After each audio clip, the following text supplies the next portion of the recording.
Welcome. Welcome. We have come. We have come from far away Where did to we come from? New Jersey. New Jersey. Well, okay. I'm from Yes. Philly, so yeah, it's just across the river. It's all right.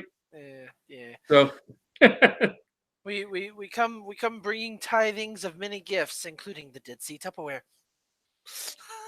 No. ah, No. oh. But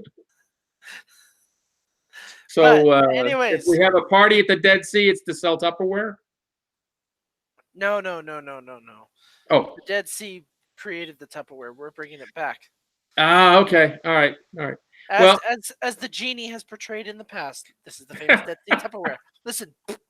Still good. okay. In case you guys haven't figured it Anyways, out, this is Two and a Half Opinions. I'm Frank. I'm Yishai. I'm not the Rebbe. Of course you aren't. Keep telling Right. yourself that. So, so Jesse, give us a quick overview of the portion, what we're looking at, what we're going to be listening to. Well, considering the complexity of this portion, I think I will revert my better judgment to the one who is not the Rebbe.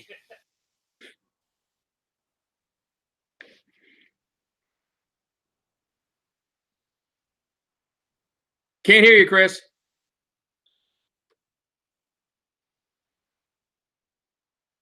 Can't. I can't hear you. How about now? Now. How now, brown cow? Yeah, I have a mute button on for my mic here, and then there's the mute button on Hangouts, and I'm so used to one and not the other that sometimes I double mute myself and don't realize it. So this Torah portion is crazy. If you joined the earlier show Torah with friends on Lamb Radio, we couldn't even hardly get through the first two chapters because there's so much here, so much, and I'm not sure how we're going to capture anything tonight. Do we try to do a holistic approach? Do we try to introduce some new ideas or thoughts? After all, it just keeps it everything in here, every sentence, every word, it just makes my mind is a raging torrent, Frank, flooded with rivulets of thought, cascading into a waterfall of creative alternatives. That's what this Torah portion does. Gosh, Mr. Lamar. Yeah, exactly. I mean, the start. Pongo only pawn in game of life. Yeah, and there's always a Blazing Saddles reference someplace. Uh, but even the word mishpatim, that's our Torah portion. That's the first. It comes from the first sentence of this portion or this parsha. Mishpatim. The word itself seems to take on various definitions. What does it mean? What does mishpatim mean? What does mishpatah mean? Does it mean laws, ordinances, statutes, or does it mean something else entirely? After all, the first usage of the word, it's always translated as righteousness, whether in a Jewish Bible or a Christian Bible. So that it's a strange thing. Um, and after all, what are all these laws doing here? So rudely interrupting our story. We had a story about Adam, then a few about Noah, and then we had the one about that tower thingy. Then we go into Abraham and the kids and we follow their story along. Finally, we get to the midpoint. And the overarching story, the midpoint of this is we get a covenant. We finally got a covenant. And here's the Torah. And immediately after that, we're sidetracked with this long list of rules. We've got more laws, rules, ordinances, statutes, whatever in this one Torah portion than the rest of the Torah combined. So I'm asking, why here?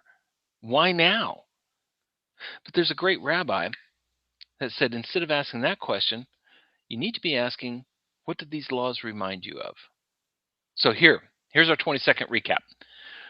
We get 3 chapters of laws: criminal law, damages, torts, laws about sexual conduct and ethics, social justice, setting up a justice system. This is where we're commanded. You're going to establish Elohim. Elohim? But my English Bible says judges. No, the word is Elohim. You will set up Elohim. And a few small, almost minor in a way compared to everything else, but we get a few ordinances or laws about serving God and how we're to do that. Oh, yeah, there's no such thing as finders keepers, losers weepers in Torah. You find it, you are to take care of it and return it to its owner. Then we have God talks about the benefits of keeping these laws. Moses tells the laws to the people who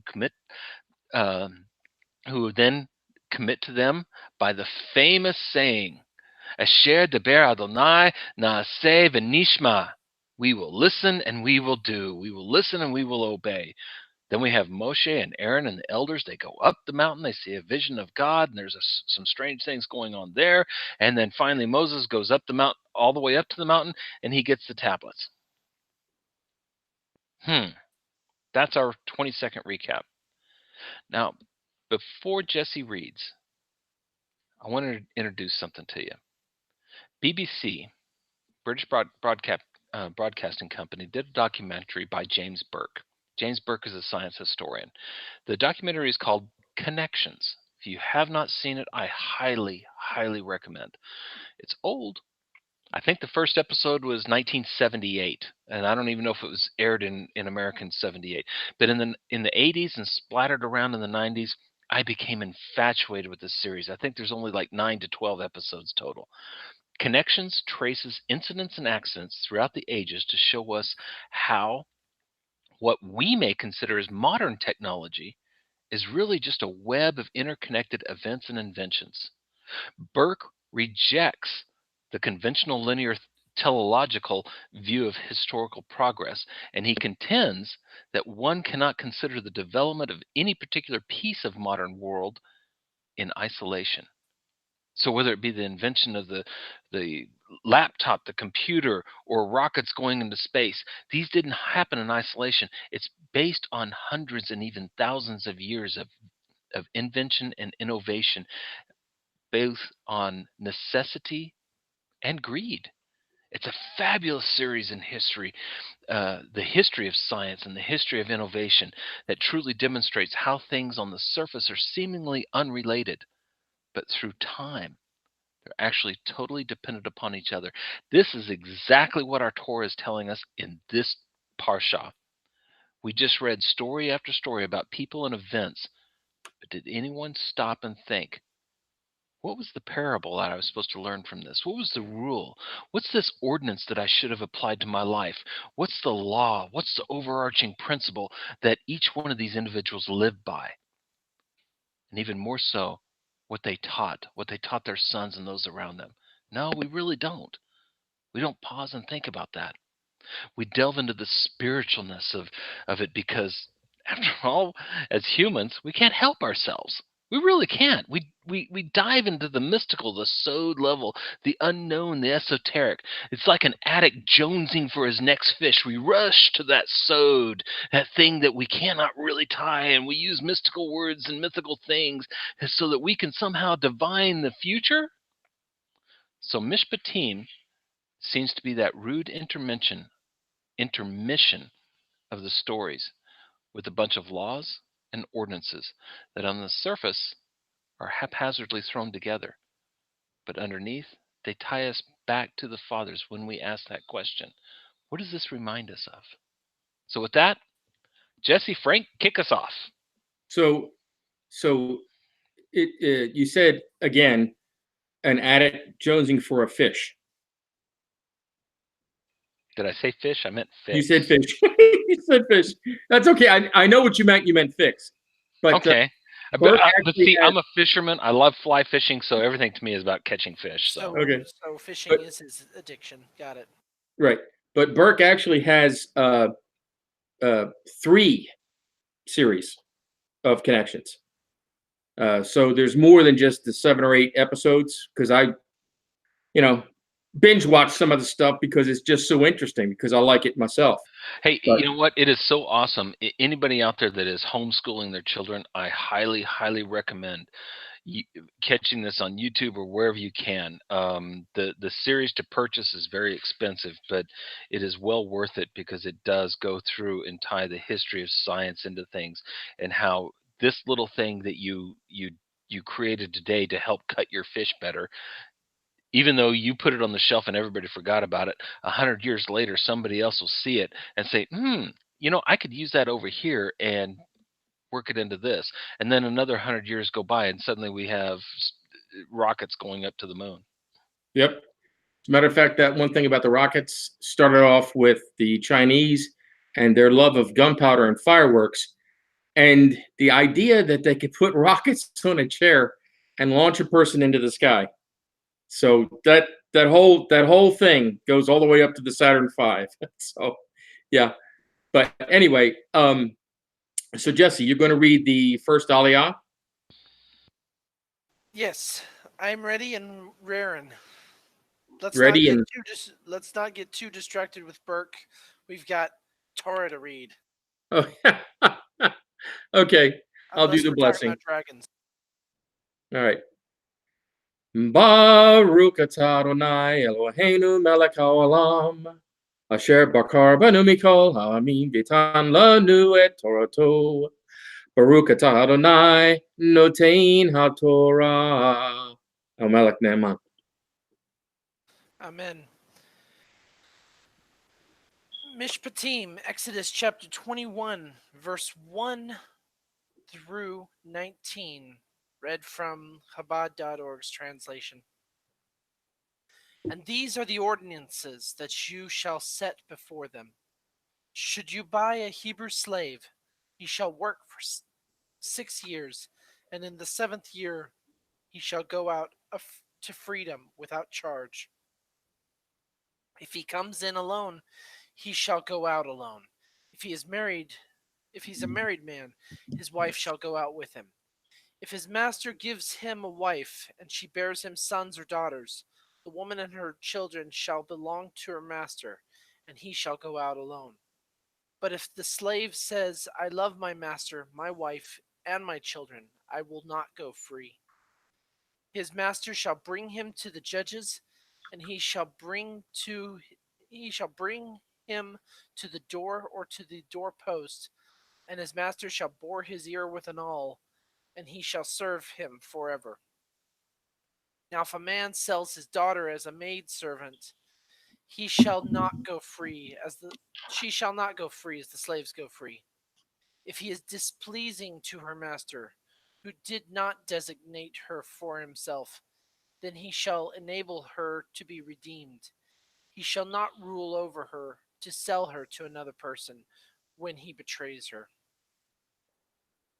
And if he designates her for his son, he shall deal with her according to the law of the daughters of Israel. If he takes another wife for himself, he shall not diminish her sustenance, her clothing, or her marital relations. And if he does not do these 3 things for her, she shall go free without charge, without payment of money. One who strikes a man so that he dies shall surely be put to death. But one who did not stalk him, but God brought it about into his hand, I will make a place for you which he shall flee. But if a man plots deliberately against his friend to slay him with cunning, even from my altar, you shall take him to die. And one who strikes his father or his mother shall surely be put to death. And whoever kidnaps a man and sells him, and he is found in his possession, shall surely be put to death. And one who curses his father or his mother shall surely be put to death. And if men quarrel, and one strikes the other with a stone or with a fist, and he does not die, but he is confined to his bed, if he gets up and walks about outside on his support, the assailant shall be cleared. He shall give only payment for his enforced idleness, and he shall provide for his cure. Baruch atah Adonai Eloheinu melech haolam, asher natan lanu Torah imet v'kayei olam notav b'tukenu. Baruch atah Adonai Notain HaTorah. Oh, Melech Naaman. So if I am to understand this the way that you put it, there's an interconnection between all of this in this book, the next book, the next book, and the next book, back to the first book. Is that correct? Yeah, the idea is that where have we seen or experienced these laws and ordinances before? In other words, Torah always has been. You've got to take that Jewish approach that Torah existed before mankind existed. So what we're reading at Mount Sinai, what we're reading here, it's not so much as the events, but all these laws, statutes, and ordinances that had existed. Let me give you an example. We have that in Genesis 26. God is speaking to Isaac and telling Isaac he's not to go down to Egypt. He's supposed to stay in Canaan.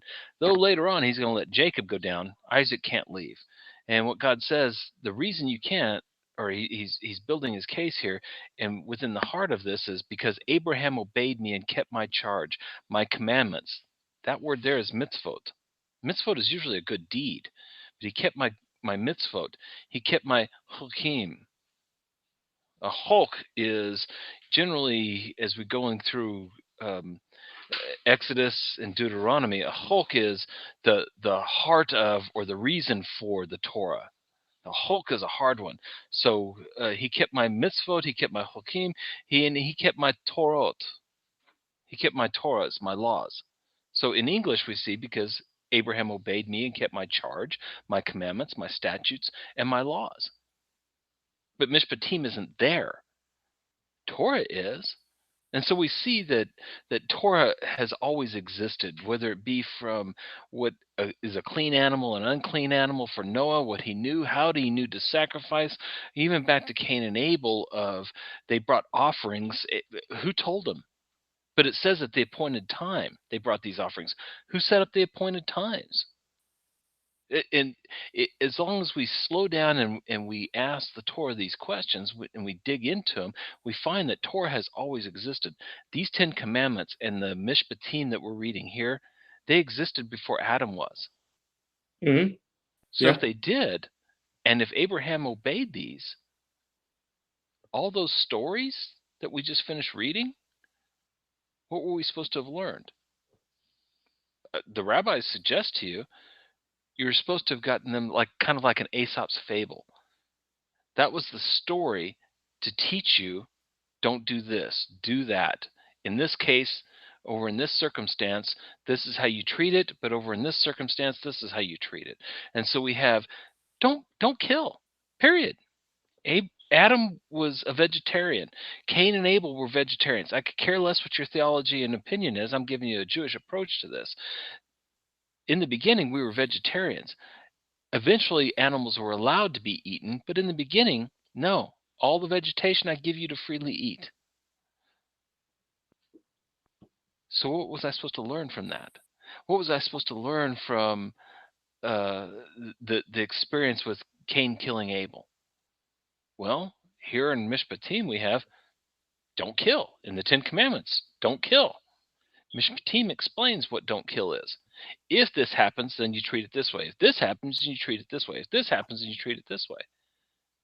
Oh, that's what I should have learned about Cain and Abel. That's what I should have learned about Jacob and Esau. Why Jacob and Esau? Jesse, any ideas? Any thoughts? I mean, I don't want to totally usurp everything here because I'll keep on going with it, but there's points to it. The rabbis are saying that all those stories you just read, here are the parable, the answer to the parables. Here's the one-liners that you should have picked up out of every story you've already read.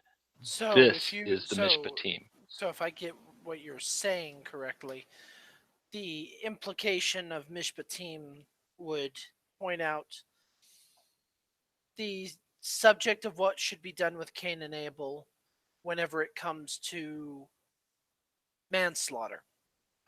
The subject of how you treat wives, sons, daughters, parents, and brothers and sisters when it comes to Jacob's family.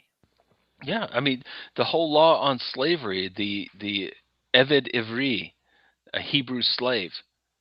Where's that come from?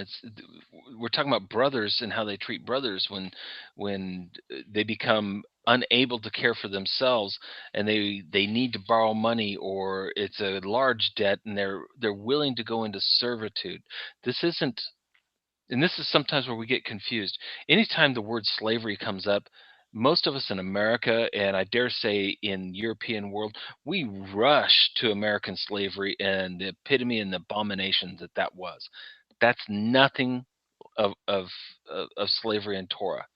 But Right. what we're You're talking, supposed to treat the person that you buy as a slave as one of your family.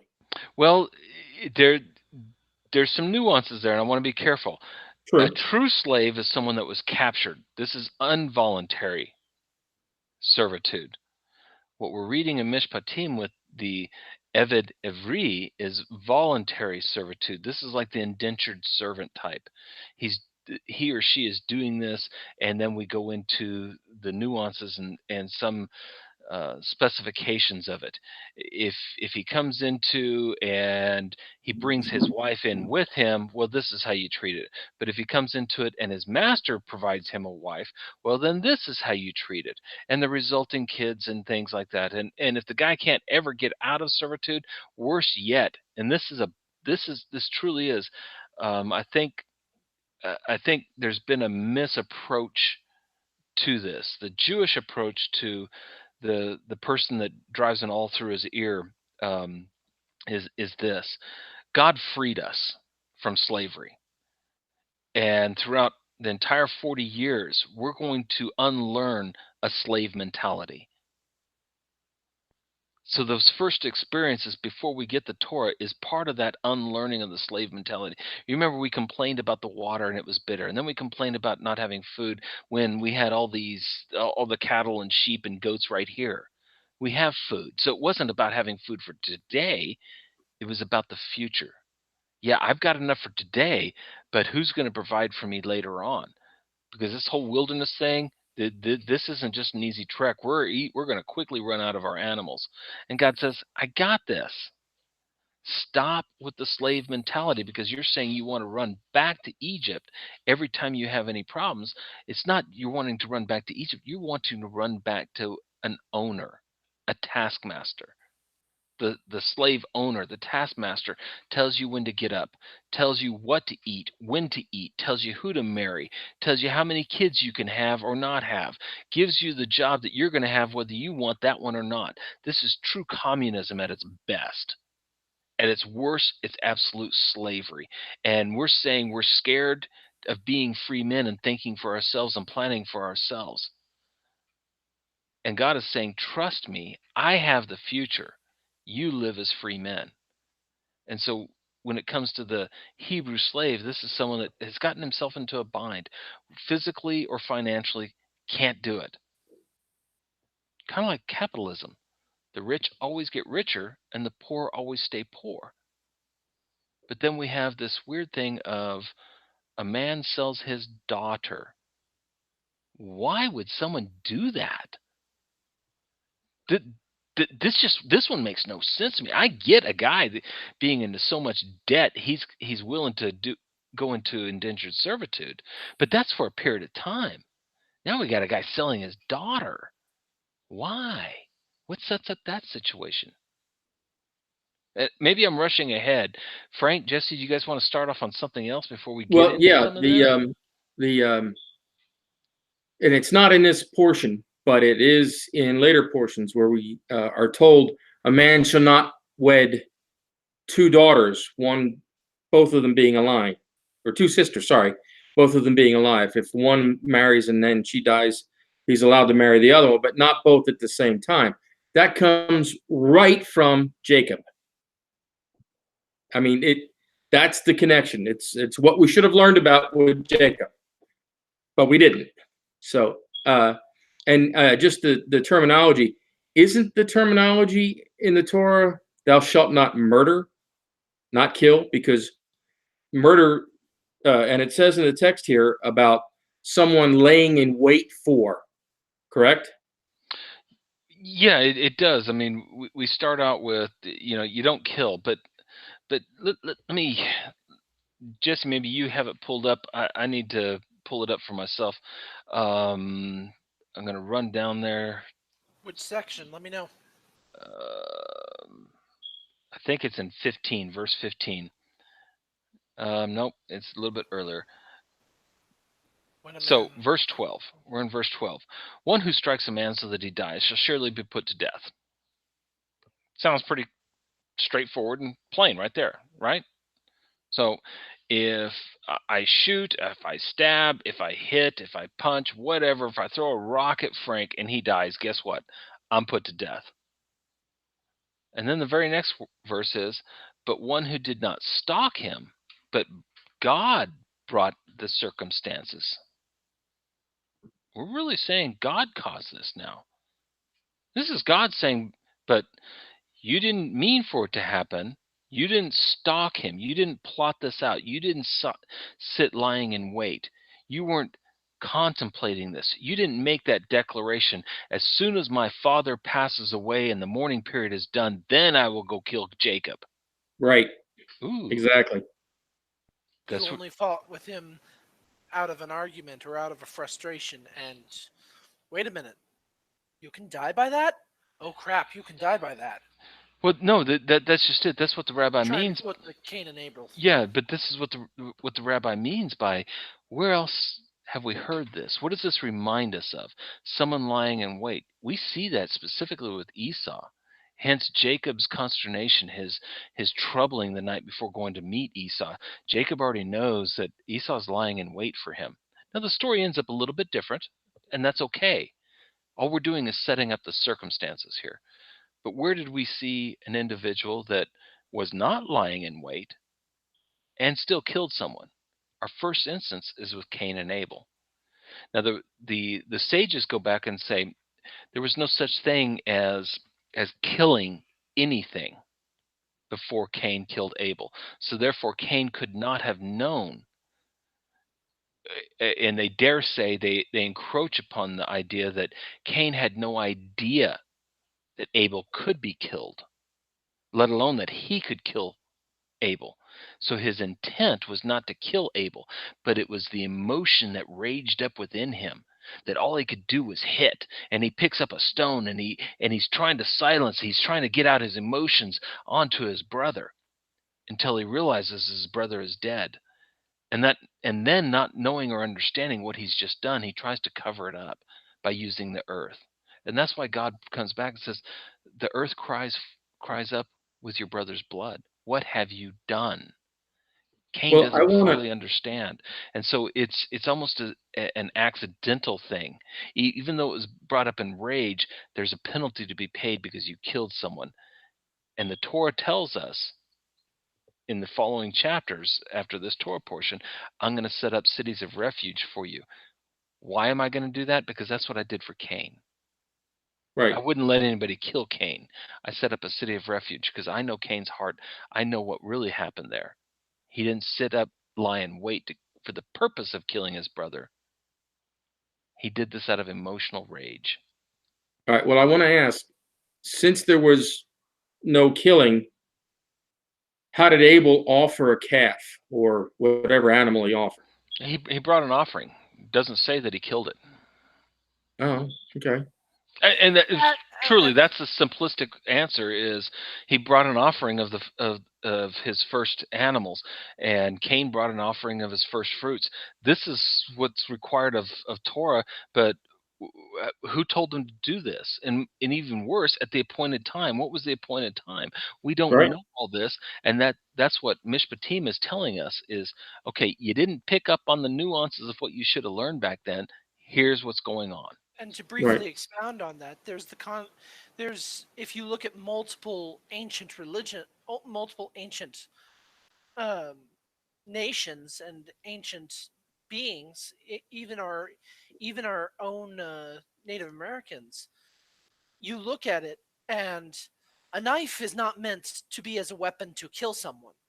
a knife is meant for your survival. It's a tool. So in there is it could easily be one of those situations.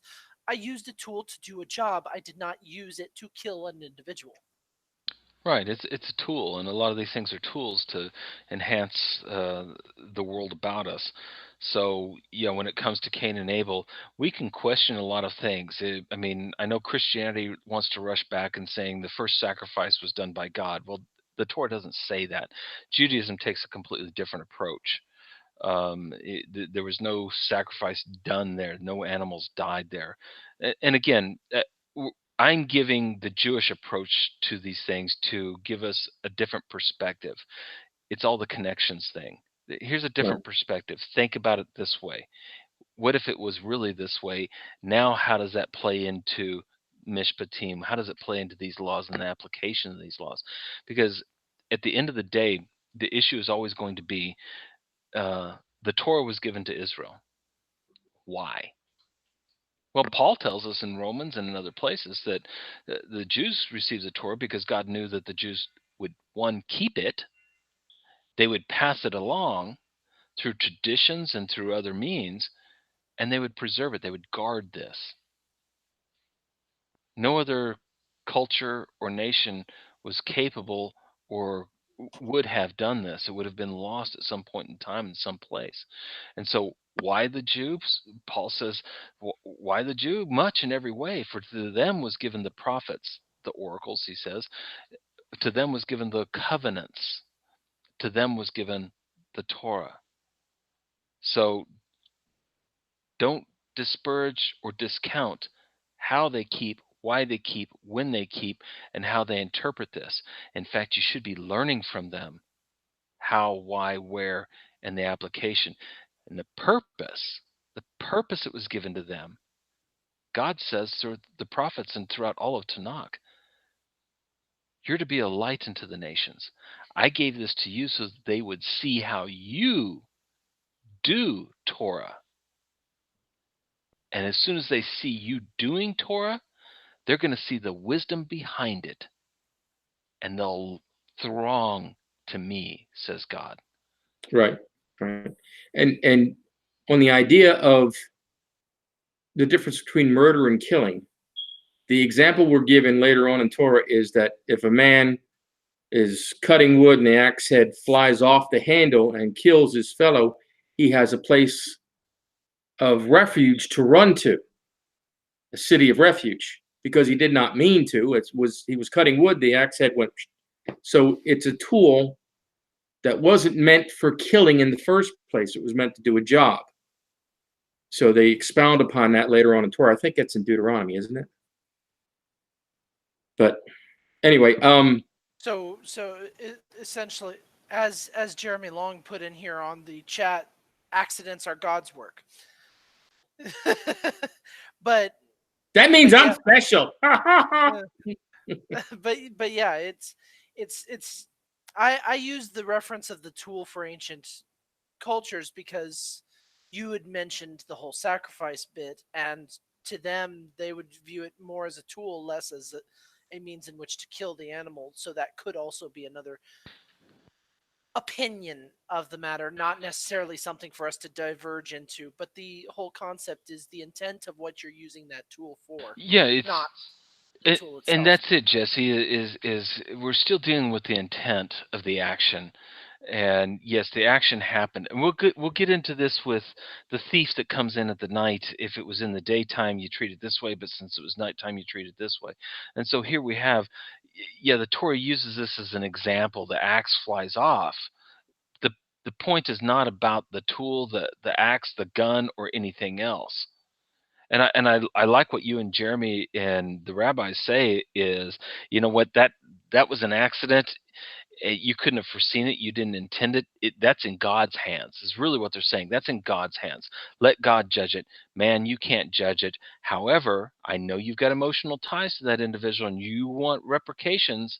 So that individual is not totally free, not 100% guiltless. So that individual flees to a city of refuge. And really, that's part of what our incarceration process is supposed to be based on. It's a place to flee, one to pay the penance, but another place to be saved from revenge killings, revenge actions out of family and loved ones. So I honestly, every time I read Mishpatim, I find something new, and I just, mm, I I fall in love with the wisdom behind this, and I almost want to run headlong into the young slave girl. Dad sells his daughter. Keep in mind, this is a bot, but the reference and the context of it is this is his little girl. This isn't the 20-year-old that should have been married by now, or 22-year-old or 28-year-old. She's just a little comely. She's aggressively plain looking, and I can't get her married off. And so, and besides that, I haven't got the money to pay the dowry for her, so I'm going to sell her. No, this is a 7 to 12-year-old little girl. Pre-puberty is what it says. Yeah. This is the apple of dad's eye. This is a tough choice. Why is he going to sell her? He's not selling her into slavery, because if you read the next verses, let's do that real quick. I'm sorry, Frank. I jump all over the place, and If you don't mind me offering an out of Torah suggestion, the concept of this form of selling into slavery, if it is a 7 to 12-year-old girl, sounds more along the lines of what royalty and nobility did in the Middle Ages. The hostaging of their children to a neighbor in order to broker a proper deal. To and that's create alliances. yeah, to create alliances, and that is one aspect. But I don't think that's what the Torah is talking about here. Let's go back a little bit. Why would someone sell themselves into slavery? And we really should be saying servitude here. Right. Indebtedness. And it's an so it's not so much of war and politics as much as it is about capitalism.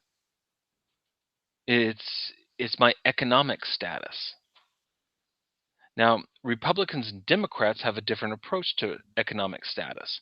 And I only bring this up because of what's going on in the zeitgeist today of Democrats are really running headlong into socialism, and Republicans are, and I say this with great caution and great forethought, and that is that Republicans are rushing away. It's a Gavura type aspect. It's the guarding against, but they're not making a good case for themselves as to why capitalism is good, because capitalism is just capitalism.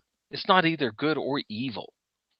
And the problem with capitalism, within a capitalist society, you're always going to have the extreme wealthy and the extreme poor, regardless of where you started out. Republicans want to say, yes, but the slate is clean. We all have equal opportunities. And Democrats say, I as a poor individual, regardless of my race and sex or gender or anything else, I as a poor individual am not afforded the same opportunities as that one over there, born with a silver spoon in his mouth. He gets the best schools, she gets the best cars. They get the best of everything because daddy's money or granddad's money. So we're not really starting off in life equal.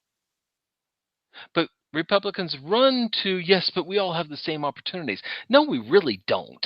Seriously, we don't. I get into trouble, whether it's my fault or not. We've got kids at colleges that are accused of horrible, heinous crimes. And the lacrosse team, the individuals on that lacrosse team that were accused of having the forgive me, I'm trying to find a clean way of saying this, but having the sexual abuse parties that they had, um, they were totally innocent. Obviously, it turned out they were totally innocent of such a thing. But three individuals, that lacrosse team says, we could never have gotten out of this if it wasn't for dad's money hiring the best lawyers. If I was Yeah. poor, I'd be in jail right now. Yeah. Innocent and in jail. But since I had daddy's money, We could hire the right lawyers to get us out of this, even though we were innocent all the way around. And so we see that injustice or that imbalance of having money. Even the New Testament comes up. Jesus says, "The poor will be with you always." And there's great rabbis that will speak to that very thing of saying the reason God gives us the poor is because He's giving us an opportunity to do a good mitzvot, a good deed. Hence, the laws regarding giving to the widows and the orphans, to take care of them, to not gleaning the edges of your field and the corners of your field, to making sure that we've got not just one tithe. The church makes it sound like there's only one tithe. No, there's multiple tithes. We just passed up the planting of the trees, which is actually the counting of the first bekorot, the first giving of the tithes. That's when we start this counting. And I'm rambling here, but it's an economic thing. A man is going to look at his situation and realize, I am so poor and destitute, and I can't get out of this, and my children can't get out of it. Maybe I can marry my daughter up. Think of it that way for just a second. My financial situation and the economy the way it is, my daughter has no hope, but she will remain locked in poverty. So the Torah is not based on your economy. The Torah is not focused on how much money you have or don't have. Here, God is giving us an opportunity to marry outside of our economic confines. And it says, now, if a man sells his daughter as a maidservant, she shall not go free as slaves go free. And you've got to ask yourself the question, what do you mean she won't go free as slaves go free? Didn't I just read a couple verses ago that if anybody is sold into servitude, then after 6 years you release them? That reminds me of the Sabbath, of the Ten Commandments, the whole data burst thing. Yeah, so she can go free after 6 years. But the Torah continues in the next verse, and the next verse is perplexing. If she is pleasing to her master, pleasing. What in the world does that mean? She did a good job. She did the dishes. She vacuumed the carpet. She dusted the shelves for me. She's a good servant. I'll keep her. But the rest of the sentence is, who did not designate her for himself. Ooh, now we're getting into a relationship. Then he shall enable her to be redeemed. Let's read between the lines here real quick. Let's cut to the chase. We I bought are running a little long, so Okay, yes. I bought this girl, and you know what? I really don't want to marry her. So I'm gonna see if her dad or her kinsman, because you got to delve into the rules on this. See if her dad or her kinsman will buy her back. She's been with me for 5 years. I gave her dad 6,000 shekels, and we're at the end of 5 years. That means she's worth 1,000 shekels to me. Anybody got 1,000 shekels want to buy her back? No, don't have it. He shall not rule over her to sell her to another person. In other words, he can't say, okay, who's the next bidder? Who else wants to buy her? You can't do that. It's not about buying and selling a person. We're talking about relationships. Why can't he do that? Because he will betray her if he does such a thing. He's treating her as property now. You can't do that. And if he designates her son, or if he designates her for his son, in other words, he's going to betroth her to her son. Oh, so she's been living with me for 5, 6 years now, even longer. Now I'm going to betroth her to my son. Guess what? She immediately becomes a part of the family. She is a daughter of Israel. She has all rights and all privileges. The slate is wiped clean, and she just married up, and she is outside of that economical stronghold that kept her family in poverty.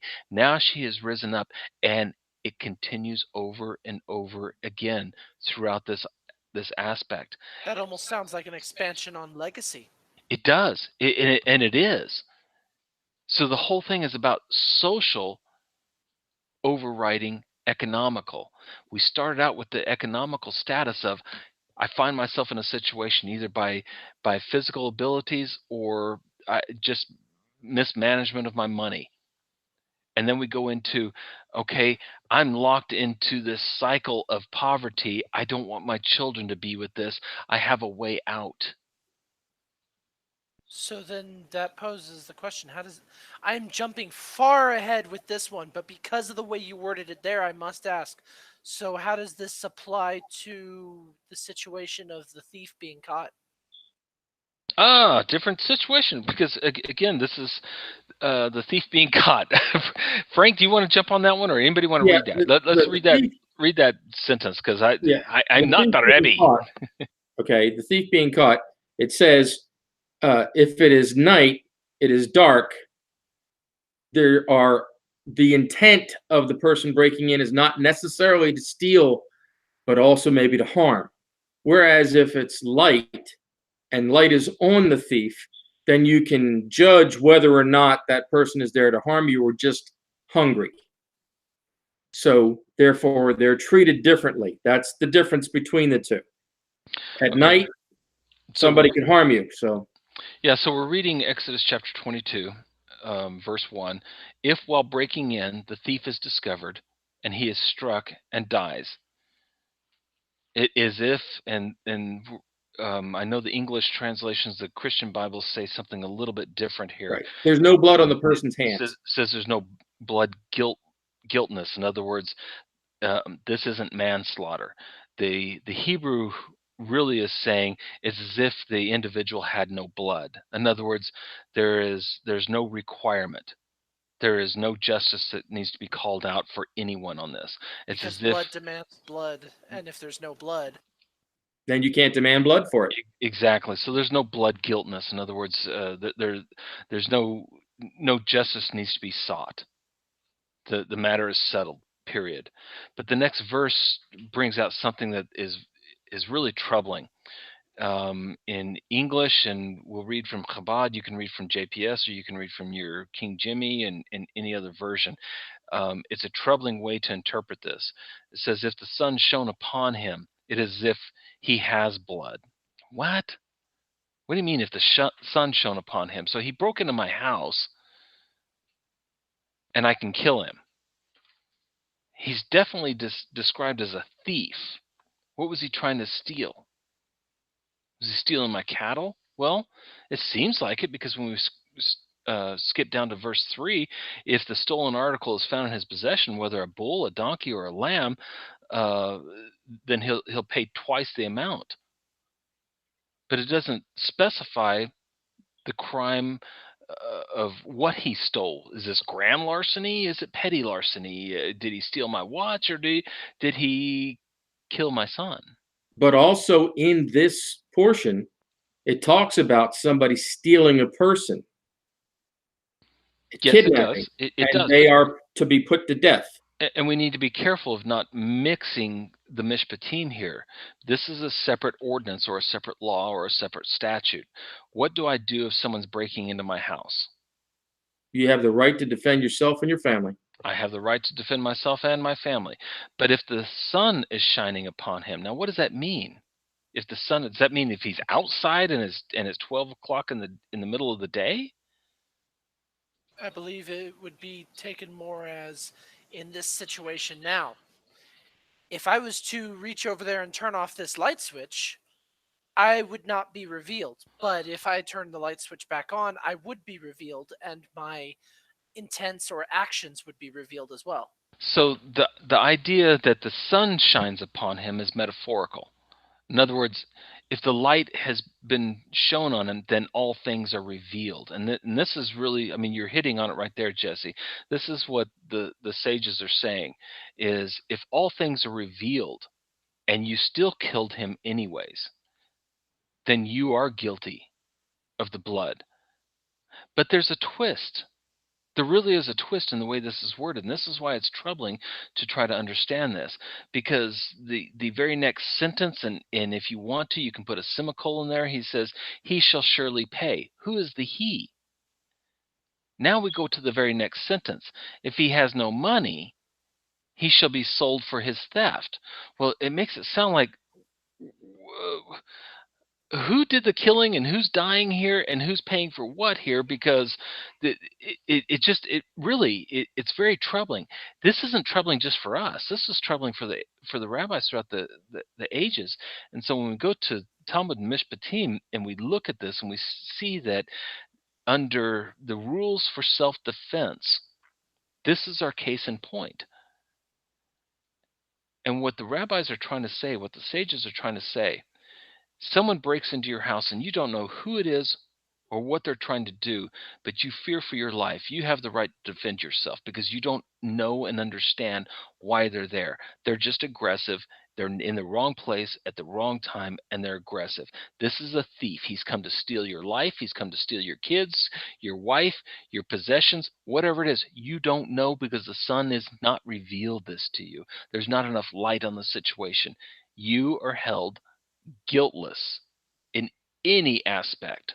Manslaughter in the first, third, 90th degree, it doesn't matter. His blood is on his own hands. It's as if he has no blood. But if the light switch is on and there's some revelation here, then the onus is on you in your self-defense. Because if you scare him off, you can't kill him. Right. If you realize that he's lost and confused, you can't kill him. If you realize that he's cold and hungry and he just needs to use the telephone because his car broke down the street, you can't kill him. This is the common sense type of aspect of the approach of self-defense. This isn't so much of make my day, oh, my mule doesn't like to be made fun of, I'm going to kill you, says Clint Eastwood in one of those movies. No, that's not it.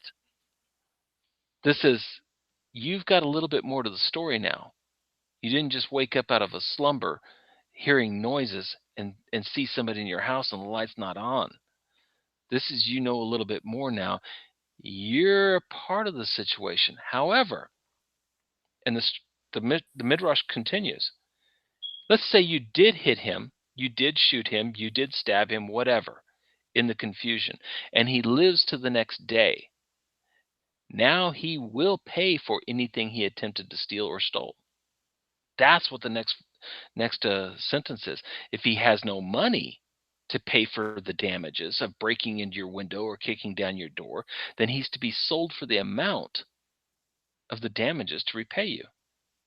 There's so much wisdom here. It's using the least amount of words to convey the most amount of information.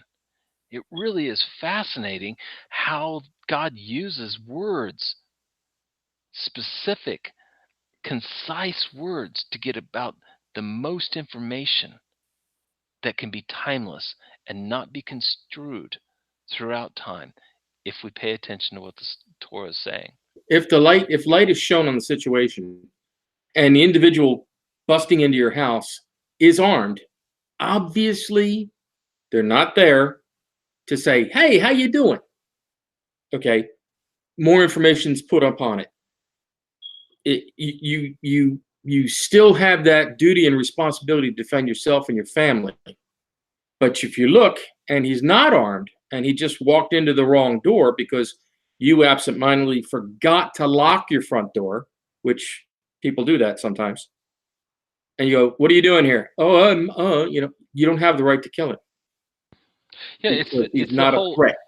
Yeah, it's the whole escalation of force thing that we learned in the military, that we learned in law Right. enforcement, that we learned if you went through a concealed carry course. It's that whole escalation of force thing is you want to avoid the lethality of any situation, and you need to disarm the situation as you go through it. And this is really what the rabbis are getting at, is the first thing is about life, and that's why if you don't know and it cannot, and you are fear for your life, then it's as if there is no blood here. However, if you know even just a little bit, if a little bit of light is shown on this, then now you need to approach it stage by stage. How much do you know? How much harm is there? How much threat is there?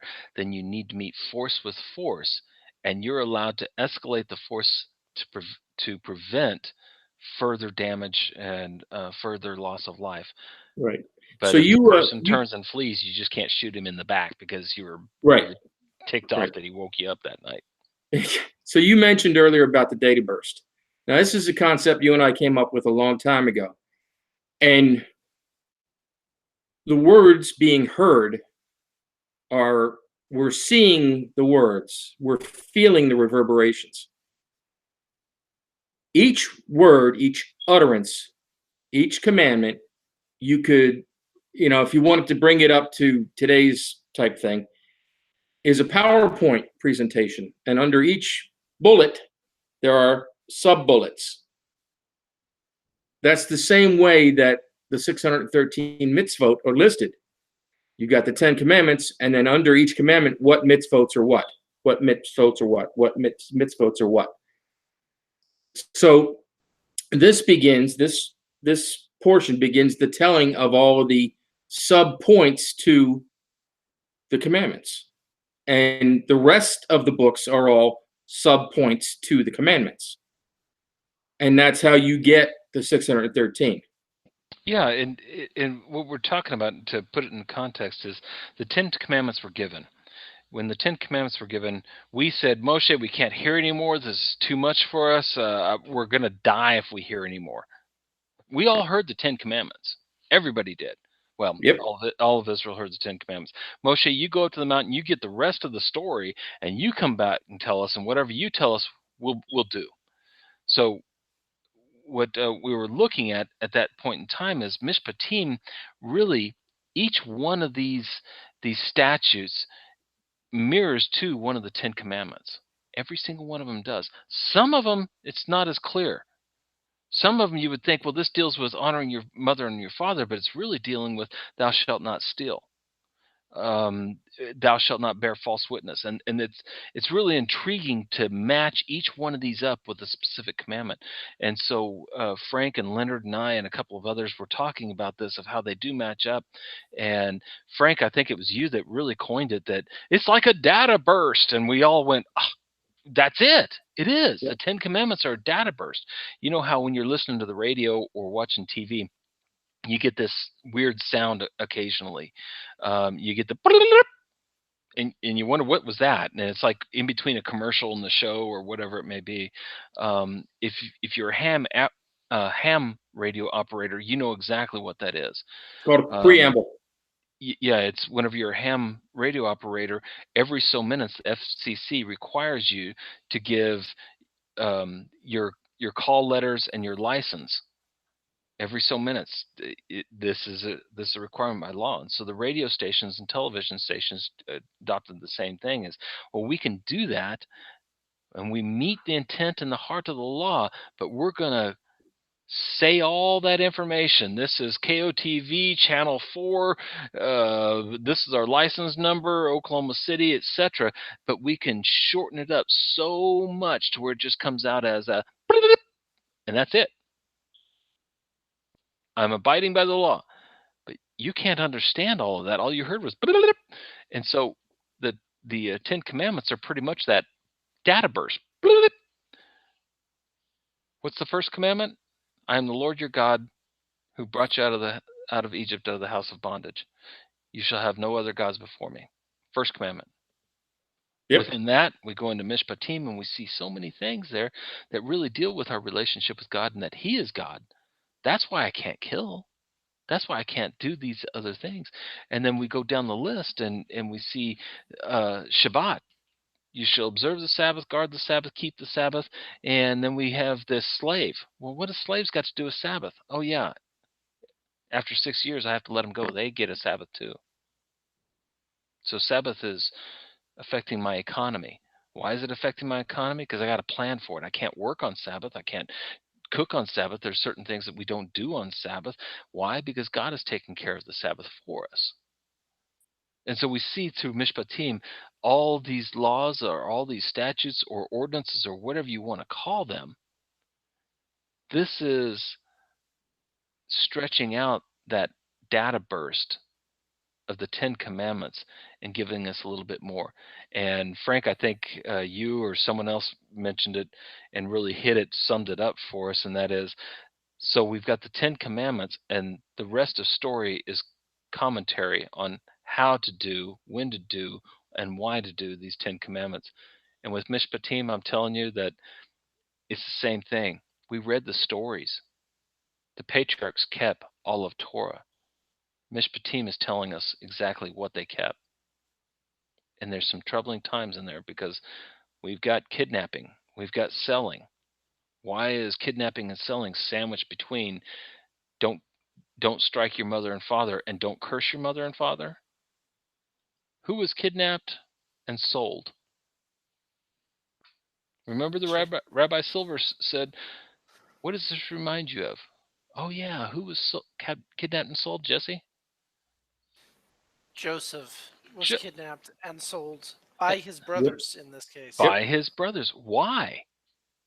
We don't ever Because he ask that couldn't question. stand the little snot-nosed brat. Yeah, my gosh. Look at him. He's sexier than I am. He wears this fancy coat. Dad dolts on him day and night, and now he's coming up with dreams that he's going to overrule us. I can't stand the kid. He's the kid that you just want to pick on in the playground. I don't like this guy, but he's my brother. Why do you not like him? Well, because his mom was Dad's favorite. Exactly. Oh, so technically you don't like your mom. Well, your brother's mom, but still your mom nonetheless. And your dad in this case. Yeah, so the heart of it is I got a problem with Dad and my stepmother, but I can't curse them Nor can I strike them. and I can't strike them. So I'm going to take it out on little Joey. The heart of the matter is with Mom and Dad. And Mom and Dad deal with that first commandment. Hence, one of the later commandments is you shall honor your mother and your father. Wow, they're tied together. And I got problems with this. So we see that in Mishpatim, we're tying it back to real life instances. How was this played out before for us that we should have recognized? I can't strike mom and dad. I can't curse mom and dad. For that matter, do you remember Jacob? I think I mentioned this earlier. Jacob said, "But mom, if I do this, then dad's going to curse me." And she says, "Let the curses be on me." And even then that was troubling to him because you don't curse your mom and dad. How did he know Exactly. that? The Torah wasn't given, right? No. Don't forget Canaan. Don't forget Canaan. Yeah, and so even with the cities of refuge, she's even telling Jacob, "Flee to this city because Esau is lying in wait for you. He's he's preparing premeditated murder." I mean, we see these ties going back to here's the real life story. Here's what's going on in real life. But these people over here, they're living the mishpatim. They're making decisions and judgments based on these mishpatim. And that's why when we hear the phrase that this is a living Torah, it is. It was lived before we got it. Yeah. It was lived before we realized it. Had we been paying close attention to those stories and delved into the nuances of why this and not that, and after all, why did he marry two sisters? Come on now. The Torah tells us you can't do that. Oh, what if, throwing this one out there, just bear with me here. Don't go nuts with what I'm about to say, but bear with me. What if we are co-authors with God in writing the Torah and our lives are a living Torah? If you lived your life as though this is a law, a statute, and an ordinance, not only for your children, but for your children's children and all of humanity, how would you live your life? So in a way, Torah is kind of telling us that. Had we been paying attention back then and lived our lives according to Abraham's teachings, the Mishpatim wouldn't need to be written down for us. Tough thought. Strikes at home. I don't like that thought. I don't want to hear that thought. I really don't. Looking back on my life, no way. I'm not even your age. Nowhere near your age, and I kind of feel the same way. There are things if I would have done it differently, listened more closely, paid attention first and foremost, I would not be so fearful about my own past in the same way you just stated. Yeah. So Selling my could you say that because Simeon, Levi, wanted to sell Joseph into slavery, actually wanted to kill him, and Judah came up with, oh, let's not kill him, let's sell him. That he cast the die, so to speak, and the entirety of the people of the children of Jacob slash Israel would be taken into bondage. Yeah, there's a cast the die in a strange way, and it's one of those things where, is everything in Torah a butterfly effect? In other words, because a butterfly flapped its wings in China, we get, or in Kansas, we get a tsunami in China. I don't know, because now we're really delving into how God orchestrates things. But when I see that something by accident is in God's hands, I take solace in that. But I also see that um, all of my actions have ramifications, and my actions will affect the future of my children and my grandchildren. So, how Abraham lived his life affects his grandchildren, his great grandchildren. And when we see Simeon and well, all the brothers, they're going to be compared to bulls and donkeys. Yeah. Isn't it interesting that we have bulls and donkeys throughout this Torah portion? And so the rabbis keyed on that. There was, um, and I'm probably not going to find it right off. Um, there is, where is it? Oh, 21, chapter 21, verse 33. We're going to have the bore, the pit. A Right. person digs a pit or uncovers a pit, and then we're going to have the shore, the ox or the bull, depending on where you're reading from, and then we're going to have the for donkey, Jesse, chamor. Chamor, is that correct? Chamor for donkey, and that's in there as well. When you dig a pit and uncover the pit, or when you dig a pit or uncover a pit, and then all of a sudden we're talking about More. bulls and donkeys. And Rashi, I think, is the one that brings it out. So we're talking about Joseph here, and you got to go, Rashi. You really go off into some crazy stuff, but where do you get Joseph out of this? He says, "Oh, it's all about the blessings that Jacob gives to the tribes and Moshe gives to the tribes."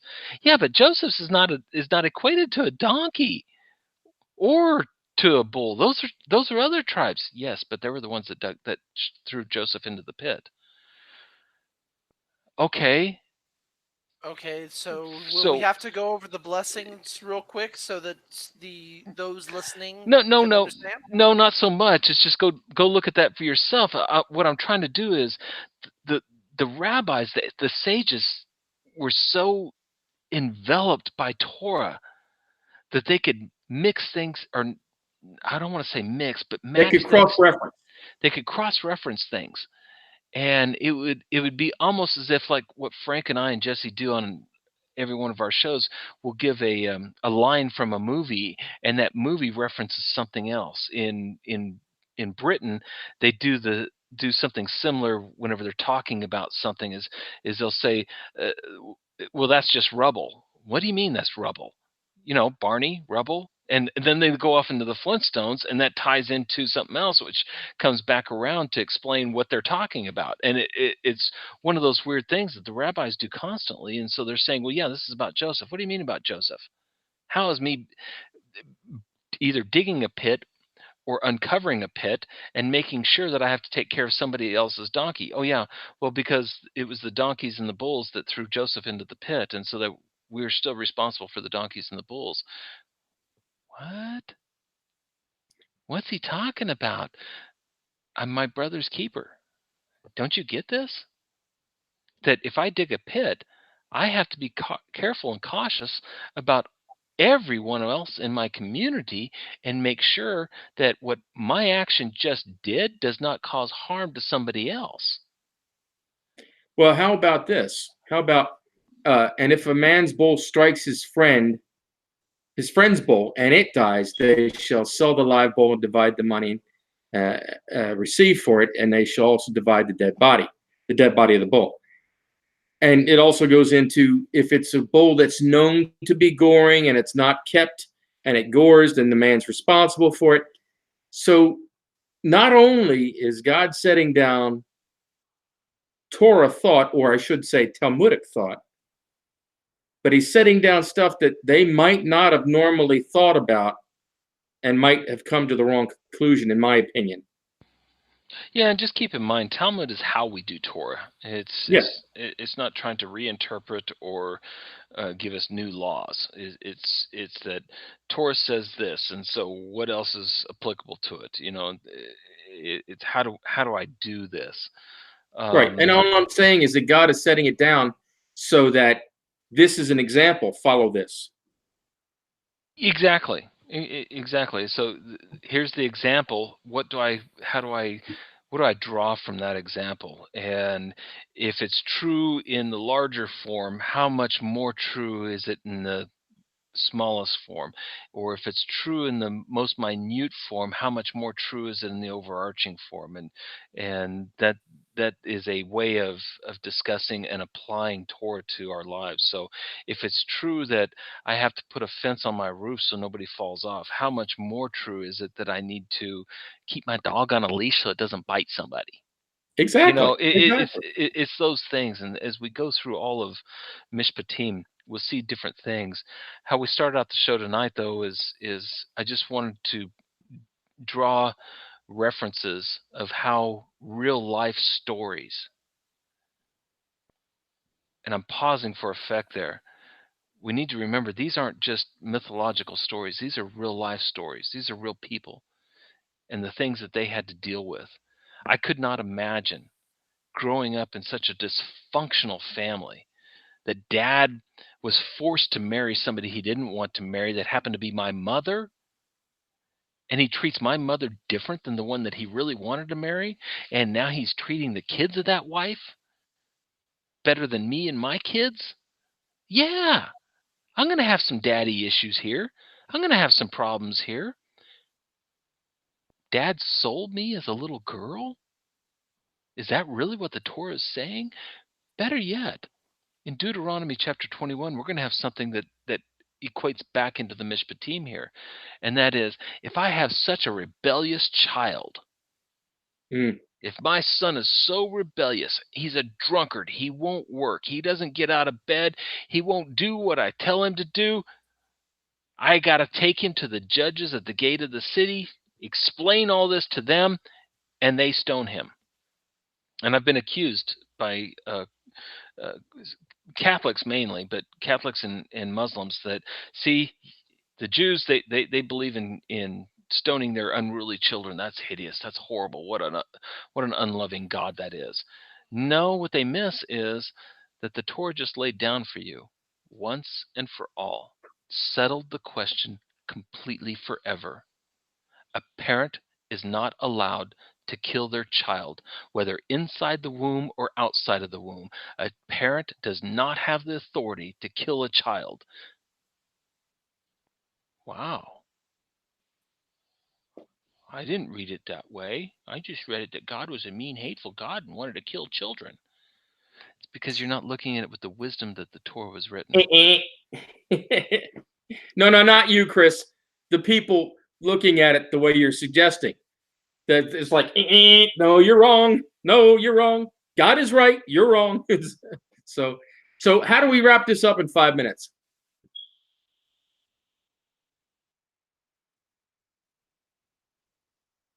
Yeah, I'm sorry. I've manipulated the entire show. There's still so much more here. No. So Frank and Jesse really weigh in.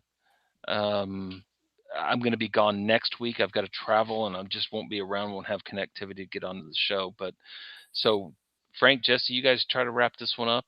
And like I said, my theme this year for this this Torah portion was tying it into real life circumstance. What did I miss in reading the stories of the patriarchs that now Mishpatim is having to dial down for me and say, hey, dummy, this is what you were supposed to have learned?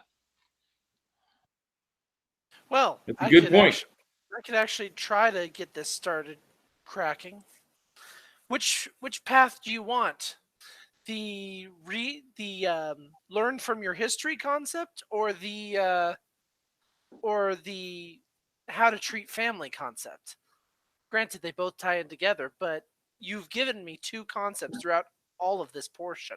Or learn from your dad's mistakes. Same thing. That too.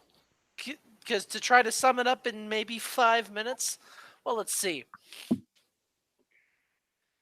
Torah did a very brief and quick understanding to synopsize what its stories were. For those who prefer the Christian and Messianic mindset, I will use this. Torah just now pulled a Jesus, in the sense that how Jesus normally did. yes, I see that laughter. In the sense that how Yeshua normally would make the statement, "Oh, you want an answer on this? Fine, let me tell you a fable. Let me tell you a story." And then, based on that story, what did you learn?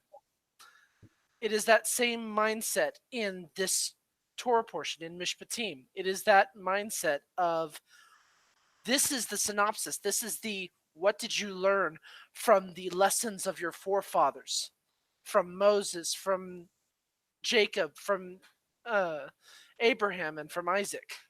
What did you learn? This is what you should have learned. Exactly. Exactly. It's a it's okay. Chris, would you agree that this is a critical review of the first book? Yeah, I mean that's a way of putting it. It's it, yeah. It's like, okay, if you still have questions, let me sum it up for you. You know, don't do this, don't do that. In this circumstance, do it this way. In this circumstance, do it that way. Yeah. And you should have So let gotten me all of that. explain. No, there's too much. Let me sum up. Yeah, yeah. Yeah, I gave you, I gave you Genesis and the first part of Exodus to understand all this. And in case you missed it, here you go, in your Right. face. Right. So that's my wrap up, essentially, because that's what we've already talked about before. Uh, all of these things build upon one another, and you can't leave out something because you'll never make the next connection. You'll never make the next understanding. So you've got to start at the beginning. So that's my 5 minute wrap up, which is like 30 seconds. So Jesse, anything else? Well, we can branch off into the second aspect of it all. We have the whole subject of the way you treat family, considering the mindset that has been portrayed rather well in Papa's words tonight, and that is the understanding of every action, every incident, when it comes to slavery, when it comes to theft, when it comes to selling of children. Every mindset has been portrayed, including delving in how you treat your parents and how you treat your brother and sister, portrayed in a fashion that indicates there is a purpose behind each.